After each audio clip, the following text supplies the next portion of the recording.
কিস্তিগুলো দাও।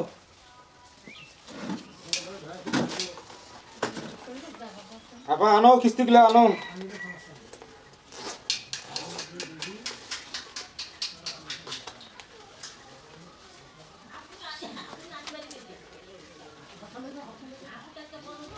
আসসালামু আলাইকুম মাস্টার সাহেব। ওয়ালাইকুম সালাম ভাই, ভালো আছেন? হ্যাঁ ভাই, খুব ভালো আছি।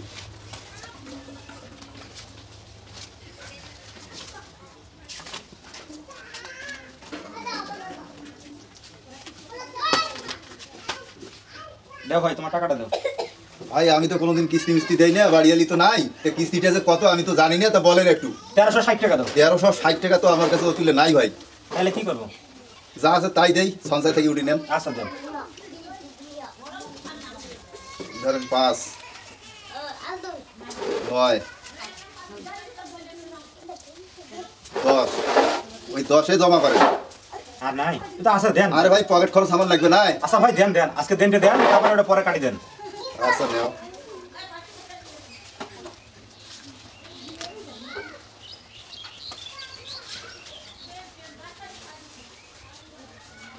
ভাই হ্যাঁ এক কাম করেন তো, বলেন। ওই যে ঝিলমিলি আপা কেন ভালো কিস্তি দিল না, না যাইতে কয়া জানতো। আচ্ছা সিলমিলিয়া বা আইসি নাই? না আইসা নেই লোকেন। আচ্ছা ঠিক আছে, তাহলে আমি আসি ভাই। আচ্ছা ঠিক আছে। আসসালামু আলাইকুম। ওয়ালাইকুম সালাম। এই ঝিলমিলি আপা কিস্তিটা কেন এলাও না দে?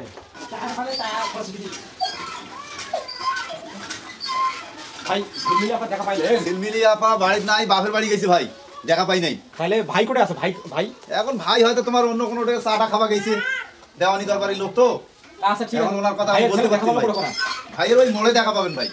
আচ্ছা ঠিক আছে ভাই। আচ্ছা তাহলে ঝিলমিলি আপা বাড়ি তো নাই, বাড়িতে তো তালা দেওয়া। আচ্ছা ঠিক আছে, না খুঁজি দেখো।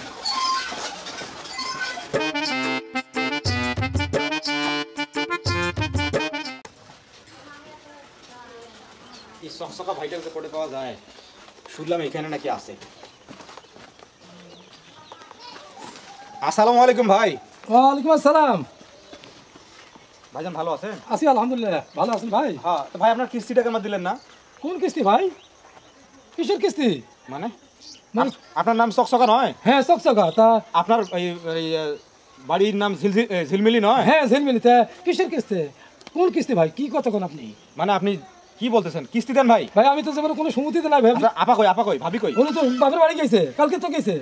তো বাপের বাড়ি গেছে, আমি বাড়িতে আছি, গরিব শ্বশুর হচ্ছে আসি। তা কিস্তি দেন। আরে ভাই আমি তো কোনো টাকাই নেই, কোথায় কিস্তি দেবো আপনার? কি মাথা খারাপ কথা কন? মানে আমি টাকা নিয়ে আপনার কিস্তি দেবো? কি বলেন ভাই, কিস্তি দিবেন না মানে? আরে ভাই আমি তোমার কোনো সমুদ্রের টাকা নেই নাই ভাই, আপনি কি আরে করবেন? ভাবি কিছুদিন আগে আমাদের সমিতি থেকে 1 লাখ টাকা ঋণ নিছে, তার মধ্যে মনে করেন যে প্রায় 12টা কিস্তি শোধ হয়েছে। 12টা কিস্তি শোধ হয়েছে, আর মনে করেন যে আমরা 6টা পাবো। 1 লাখ টাকা কিস্তি নিছে আর মই জানো না? এটা কি কথা কোন আপনি অফিসের মানুষ? মানে আমার সই স্বাক্ষর লাগবে না? না অত টাকা দেন আপনি? না আমরা তো ভাই মহিলা মানুষকে টাকা দিই, পুরুষ মানুষকে টাকা দিই না। ও মহিলা মানুষ টাকা দেন, তা তার স্বামী গার্জিয়ান আছে, এটা আপনারা জানেন না? হ্যাঁ আপনার ভোটার আইডি কার্ড দিছে তো, ভোটার আইডি কার্ডে ফটোকপি দিছে, আপনার ছবি দিছে, হ্যাঁ। এই সূত্রে তো আমরা টাকা আর দিই। কোনো সই স্বাক্ষর এলে কিছু লাগে না আপনার সমিতি? না লাগে, ঝিলমিলি আপাটা দিয়ে দিছে। হ্যাঁ তা দিচ্ছে। তা আমি একটা কথা জানি না, আমি বাড়ির মালিক। সেটা তো আমি জানি না ভাই, আপনি জানেন কিনা? না আমি এলে জানি না, আমি কোনো সমিতির টাকা টুকে নাই নাই। আপনি কি করছেন সেটা কর। আপনার সমিতির নাম কি? আমাদের সমিতির নাম ভাই টেংরি ভাঙ্গা। ভাই এর নাম তো যেমন আমি কোনদিন শুনি নাই। আমাদের সমিতি এটা নতুন আসছে আমাদের এদিকে, হ্যাঁ। আমাদের এদিকে এটা আমাদের নাম হচ্ছে টেংরি ভাঙ্গা। তাই এটা আমি কোনদিন শুনি নাই। আর এই ট্যাংরি ভাঙা কোনো সমিতির কিস্তি আমি নেই নাই, বা আমি কোনো কিস্তি টিস্তি নাই। ভাই তাহলে কিস্তি দেবেন না? আর ভাই আপনার সমিতিতে আমি কিস্তি নেই, আর আপনার ট্যাংরি ভাড়া আরে আমার চাকরি থাকবে না।